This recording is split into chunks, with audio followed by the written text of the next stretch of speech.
Alright, guys, this is Lane Ford, the interviewer for this interview. I just want to tell you a quick disclaimer that this is brought in promotion for the Soul Reps, the Colored Museum, coming out in a couple of weeks now. Probably next week is going to be a starring date, and I just want to tell you quickly information about it before I begin the interview.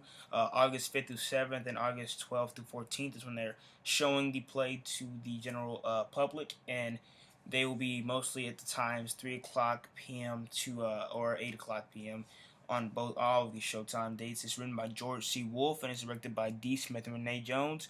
And yeah, I just want to give this quick disclaimer out to you guys, just to give you alert for this. And the price of admission is $20 to get in. So guys, hopefully just enjoy this interview. And that's a quick disclaimer for this. All right, hello. My name is Lane Ford. I'm with Dallas Weekly, and I am here with Miss Anyika McMillan Herod, and she is with the Colored Museum. She is a, I believe, producer. No, an actor. An actor and a co-founder. Yes, so yeah, so yes, ma'am. So I'm gonna ask you a couple of questions.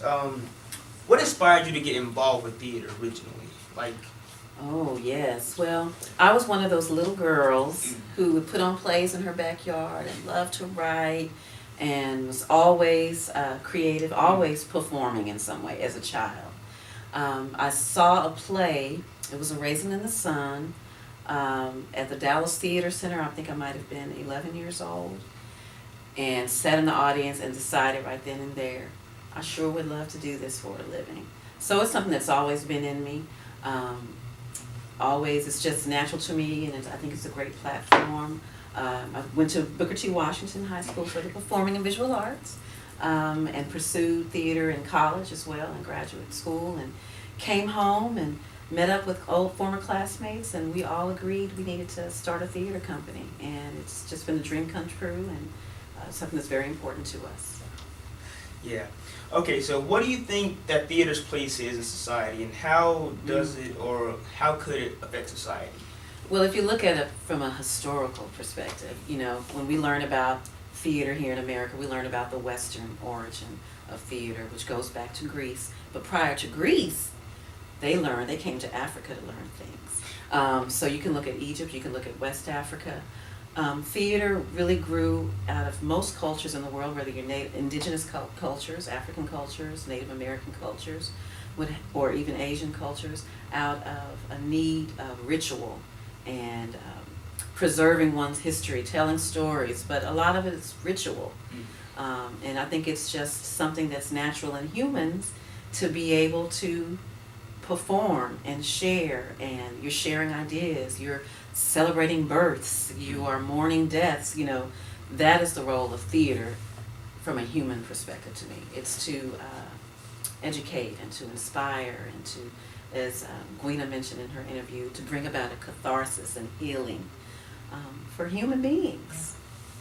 Yes, ma'am. How and when did you create your theater company? We are celebrating 20 years since Soul Reps founding this year.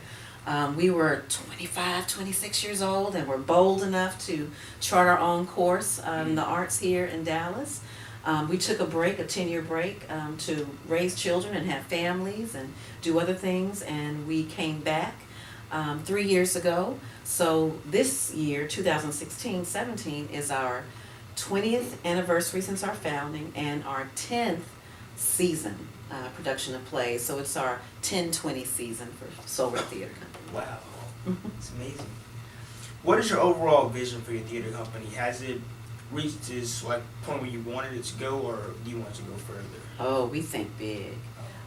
We are in a rebuilding stage because we did take a break, but we still are passionate about what we do. We still know that Black theater is relevant, is needed. We still have something to say. There's many works that we want to share, not just in Dallas, but let's think big, think beyond that, think beyond the country, think internationally. Theater is a way to heal, and the arts really has played a role in history in changing the way people think. So we hope. Right now, we're currently the resident theater company at the South Dallas Cultural Center, which is where we got our start, 20 years ago. So it's wonderful to be back there. But ultimately, we'd love to have our own space. We'd love to be traveling the world with our shows, regionally and in the world, and just really making a difference and an impact in the world. So that links to my overall question, specifically theater, just as a whole. What do you think has that reached its point as well, or do you think it could evolve even further than what it does? We have to evolve. We're having these conversations now. I look at like the classical theater. Think of orchestras and symphonies and how in the last couple of decades they've had to switch up what they do because their audiences are changing. Everyone, there's not such a large group of people who want to experience, let's say, classical theater, classical music in that way. And theater is constantly evolving. If you look at Hamilton, which has blown up the world and blown up Broadway in a great way, we see that, yes, we do need to think differently.